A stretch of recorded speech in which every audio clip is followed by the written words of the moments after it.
So I'm back with a build video for you, and it has been a while because it has taken me a while to do it. But stay tuned because I'm going to let you know all of the kit that's inside. I'm going to ceramic coat the case, and I don't use any custom parts at all. This is all stuff out of the box other than the case, which is actually quite simple for you to get done at your local powder coater or something like that. You could go to a paint shop if you wanted to, but beyond that, all the hardware and all the cabling inside is straight out of the box. Well chosen, possibly, yes, but this maybe could be the one to inspire you that with a minor change on the case, and in my eyes it is a minor change because it wasn't, apart from taking it apart, any effort. This is the sort of thing that you can pop up with at home, and I think this would look epic when you're showing it off to your friends on Facebook or taking it to a LAN, or even if you just want to post a complete battle station rig. If you like black and orange, I think this one's a cracker.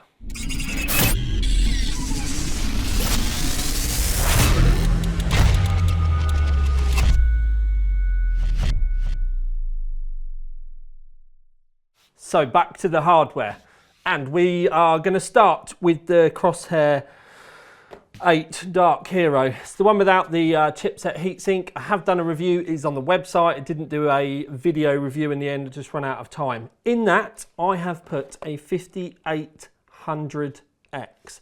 Then graphics card wise, luckily managed to get a 3080 from Palette.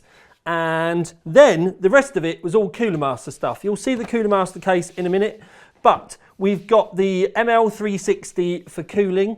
You'll see in the build actually the logo for AMD, you can't put it the right way around. It turned out that it annoyed me because I've actually built this and I'm filming it all back to front. And then we went with the MF120 Halo fans. Now they're RGB and they've got an RGB connector on every single one of the fans, but they do this. And it's the Master Fan PWM and ARGB hub. And I would say to you, this thing is it's amazing because you literally just put one connector in the motherboard for the ARGB, you put one PWM connector in for the fans, and then you connect the other 6 fans to this. And I did a very long time lapse of me cable managing this as well because I did think it was going to be a nightmare. And in the end, it kind of wasn't. It took a bit of time, but this made life very easy. I didn't have to use any splitters or anything like that. I liked this. If you had an odd number of fans, because maybe you had an extra 120 at the back or something, it could get a bit complicated, but still made my life really easy. Then we had the 850 gold power supply in there, and then hard drive wise, we have a Sabrent Rocket NVMe 2 terabyte, and it's PCI Express 4, this one as well. It's not one of their bonkers mental super duper 7 gigabits a second ones, but it's still PCI Express 4, so it's pushing 5 gig a second. And then we also have a 4 terabyte PCI Express 4 Q drive. So we have a pair of Sabrents going in, and it's all rather mental. So we've got a couple of those beauties going in there for storage.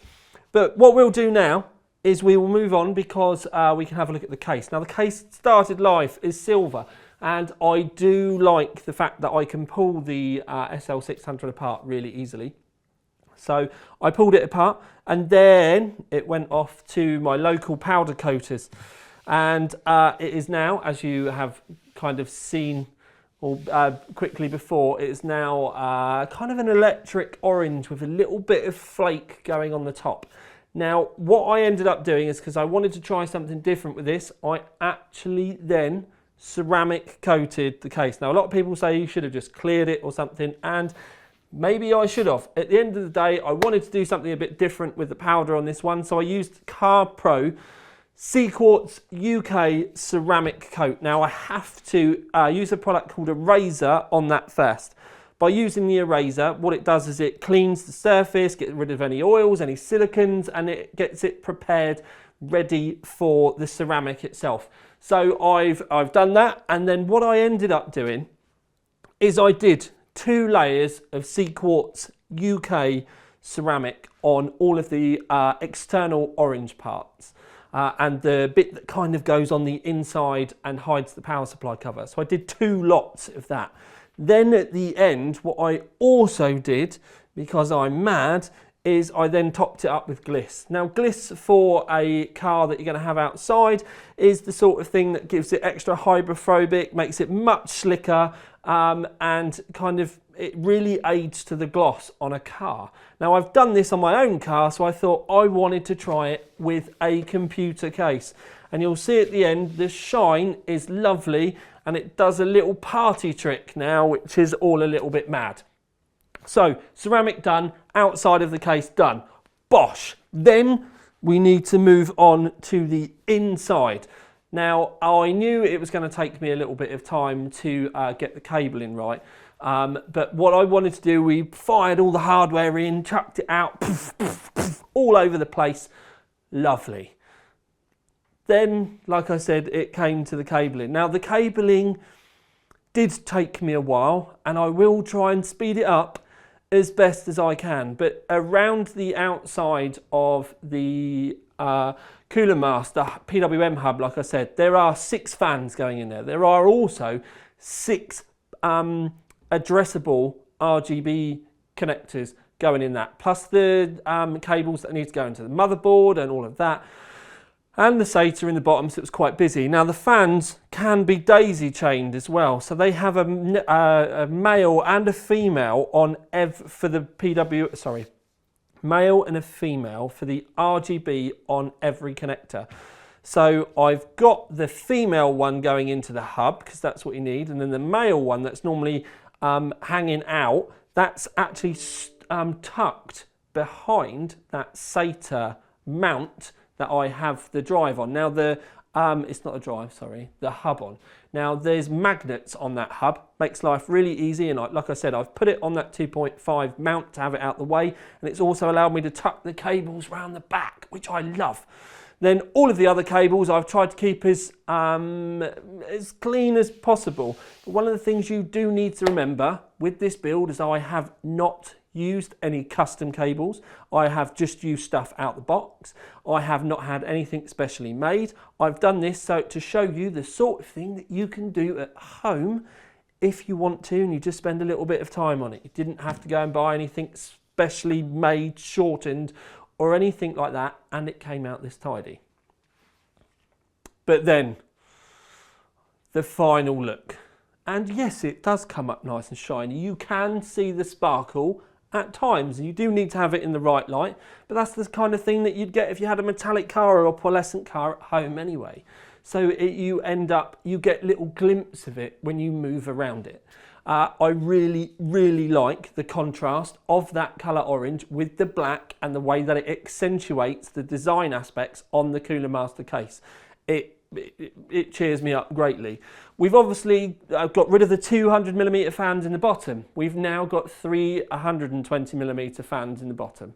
Kind of done that so that we've got the same look at the bottom of the case as we do at the top. It's also, like I said, RGB addressable. I've put them on white just to kind of show them, give a bit of balance, because there is orange in the case, but you could obviously go nuts and maybe make it purple or something if you wanted. The vertical mount graphics card, you didn't see, or I didn't draw enough attention to it, but that is obviously a PCI Express 4 card, and it's a PCI Express 4 motherboard. And there is a PCI Express 4 riser cable on it as well. I got it from Amazon. I will put the link for you underneath. So with that riser cable, I needed it for it to post properly, to be able to put Windows on it. It was required for this build. You can turn the PCI Express down to 3, but you need a different graphics card to be able to do it. So an older one to put in there and then turn it down. And depending on the motherboard, you can have issues with your hard drives as well. If you've got PCI Express 4 NVMe's, some motherboards don't allow you to turn specific things down, and it might just do it as a blanket thing. Like I said, it's going to be board dependent. I didn't have to because I've got the right riser card, so we were all right, but it was £80. It was very expensive. Anyway, so that was done properly. The logo on the AIO, the cooler, is winding me up, but there's nothing you can do about it. I've tried to turn it round and the mounts won't work because of the hoses on the side. When you try and turn it the right way round, where it's AMD, it fouls those because there are big, there's a big screw and a lever and everything, and it just gets in the way. So it has to be this way, sadly. Wouldn't be a problem if it was Intel, but it's not. Beyond that, I've tried to go really careful with the cables on the inside as well. You've seen in the video already that I did some little snipping to make sure that the rubber grommets actually folded round properly, and that's kind of an old school thing that we used to do. You don't really see many people cutting them to do it now, but that's a good little one for you to keep an eye on. So the end, and I did say it had a party trick. Now I've not put the rubber feet back on the bottom of the case yet, but its party trick is the ceramic coat and the fact that it is slippery as you like. I can literally move this case around with a single finger, like literally a little finger, and I can pull it and push it around because of how slick that ceramic is. Now, like I said, I do have to put the rubber feet on it, but it's just where I've been doing it. It's just cheered me up. Now, obviously, if this was hit with water, it would all run off really nicely like it would do on a car, because the stuff that I've used on it is meant for a car.